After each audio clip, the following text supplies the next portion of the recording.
kalau Pak Jokowi dicubit yang rasakan seluruh partai Gerakan Indonesia Raya. Pak Jokowi ini ingin mempertahankan kekuasaan itu sudah lama dan langkah-langkahnya tidak pernah berhenti. Saya yakin di dalam hati beliau merah putih, beliau Pancasila, beliau cinta Indonesia, beliau berjuang. Karena itu pikiran beliau adalah bagaimana rakyat sejahtera, bagaimana rakyat maju, bagaimana Indonesia bangkit. Terima kasih pengabdian Bapak sekian tahun. Saya ngelawan Prabowo dan Gibran. Saya bukan pendukungnya. Iya. Saya dan Ganjar merasa lebih baik dari dia. Tapi rakyat ternyata menganggap Prabowo Gibran yang lebih baik misalnya.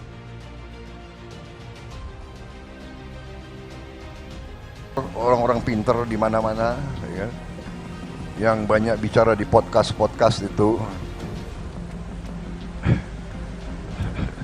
Saya sangat hormat sama Anda memang pinter. Tapi tradisi kita harus berani kita pertahankan budaya bangsa Indonesia sendiri. Budaya bangsa Indonesia, rakyat kita turun-temurun inginnya pemimpinnya rukun. Benar. Kalian suka nggak kalau pemimpin rukun kayak begini? Suka? Di kampung senang nggak rakyat teman-temanmu kalau pemimpin rukun seperti ini? Nggak apa-apa. Berbeda nggak apa-apa, ya kan? Ngeri-ngeri sedap. Jadi leadership itu, dan saya begitu beliau ajak saya gabung.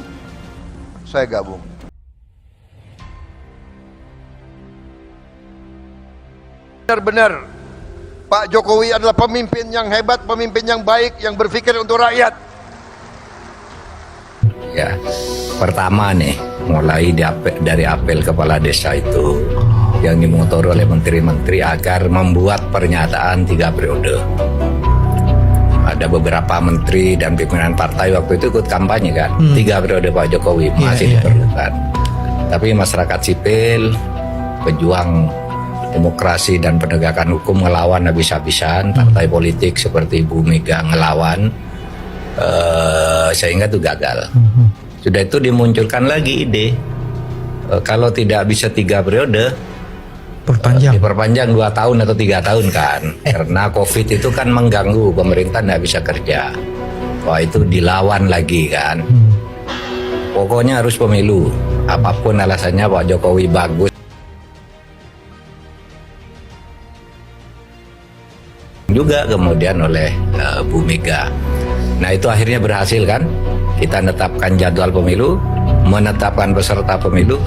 Tiba-tiba muncul lagi itu pada bulan April tahun 2023 ya, ketika Partai Prima yang tidak dikenal apa-apa, iya toh, dia sudah tidak lolos di KPU, lalu perkara ke Bawaslu, di Bawaslu tetap tidak lolos, perkara ke PT UN, kata PT UN tidak lolos, sudah tidak ikut. Tiba-tiba April gugat perdata, kan ini pasti rekayasa besar, ya kan? Masa orang tidak tahu bahwa masalah pemilu kok dibawa ke pengadilan perdata? Semua orang tahu, hakimnya bodoh juga. Saya harus katakan, hakimnya ini bodoh atau pura-pura bodoh karena sesuatu. Kan tidak mungkin pemilu kok diadili perdata. Dan itu tiba-tiba kapan gugatnya Partai Prima tuh seperti apa kekuatannya gitu, tiba-tiba menang kan.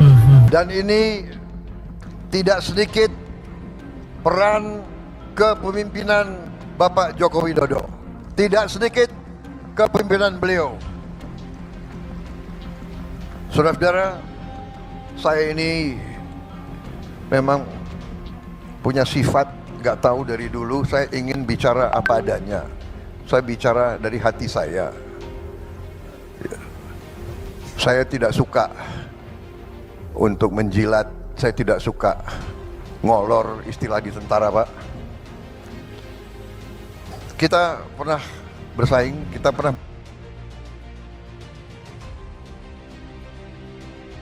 bergabung. Ini leadership, ini kepemimpinan, Ini kenegarawanan dan ini tidak sering terjadi di mana-mana. Tidak sering terjadi. Dan saya keliling kemana-mana, Pak. Tokoh-tokoh luar negeri selalu bertanya, kok bisa? Kamu kan 2 kali dikalahkan.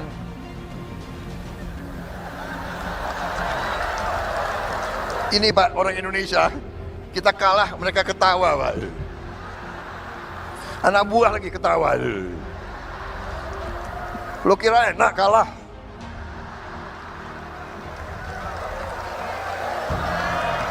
Pak, waktu saya kalah, saya ingat Bapak ke rumah saya. Bapak ke Kartanegara. Di mana di negara lain yang kalah, yang harus ucapan selamat. Ini yang menang datang ke rumah saya begitu.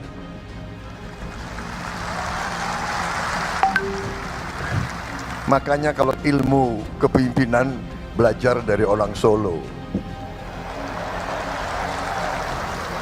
Datang ke rumah, habis itu bawa undangan, mohon hadir pelantikan. Waduh, makanya kalau urusan tentara pertahanan tanya Prabowo, urusan politik aku datang ke orang Solo ini.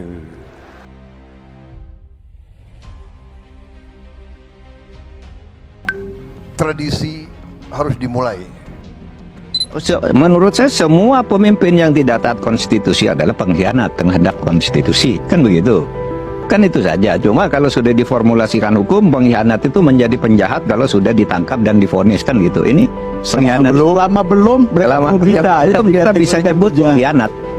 Iya kan, dengan ukuran-ukuran keilmuan pada akhirnya dan ukuran-ukuran wajar yang difahami oleh masyarakat. Siapa yang dimaksud pengkhianat itu? Prof Mahfud mengatakan ini sampai sakit hati atau gimana sebetulnya? Enggak sakit hati. Kita harus berjuang karena begini, sering ada orang bicara begini, Pak Mahfud tuh bicara gitu karena sudah kalah pemilu. Ya. Kenapa saya bersatu dengan Pak Jokowi? Karena saya percaya beliau hatinya merah putih, jiwanya untuk rakyat Indonesia. Berkali-kali beliau pesan kepada saya, Menhan, Indonesia tidak bisa maju, rakyat tidak bisa sejahtera kalau kita tidak lakukan hilirisasi. Karena itu pikiran beliau adalah bagaimana rakyat sejahtera, bagaimana rakyat maju, bagaimana Indonesia bangkit. Dan karena itu kami akan lanjutkan semua program Bapak. Yang kurang akan kita perbaiki. Dan kita tidak pernah mau bicara bahwa ada pemimpin yang paripurna. Tidak ada. Semua pemimpin banyak kekurangannya. Apalagi saya, ya kan? Saya sadar bahwa saya ini banyak kekurangan. Tapi bersama-sama dengan semua kekuatan, insya Allah kita bisa berbuat yang terbaik untuk bangsa Indonesia. Kita adalah petarung, kita adalah pendekar, kita ingin baik, tapi jangan salah hitung. Gerindra akan membela kebenaran, membela keadilan, membela kejujuran. Terima kasih Pak Jokowi. Itulah perbedaan pandangan dari Prabowo dengan Mahfud MD terkait mantan Presiden ke-7 Joko Widodo. Keduanya memiliki pendapat yang berbanding terbalik, di mana Prabowo sangat mengagumi sosok Jokowi dan meyakini Jokowi adalah pemimpin yang sangat hebat dan selalu memikirkan rakyat. Namun bagi Mahfud, Jokowi adalah sosok yang selalu ingin berkuasa di Indonesia. Prabowo mengutuk keras para profesor-profesor yang kerap menjelek-jelekkan Jokowi itu. Mahfud dan Prabowo sama-sama pernah menjadi menteri dari Kabinet Indonesia Maju. Mahfud pernah menjadi Menko Polhukam yang sangat dipercaya oleh Jokowi. Namun, situasi berubah 180 derajat ketika Mahfud diajak menjadi cawapres oleh Ganjar. Sejak saat itu, Mahfud mulai banyak berbicara hal buruk soal Jokowi. Terlebih lagi, Jokowi saat itu lebih memberikan dukungan kepada Prabowo dan Gibran yang merupakan lawan dalam ajang Pilpres 2024. Namun, meski Jokowi banyak dihina dan dijelek-jelekkan oleh banyak orang, Prabowo tetap selalu terdepan untuk pasang badan membela Jokowi.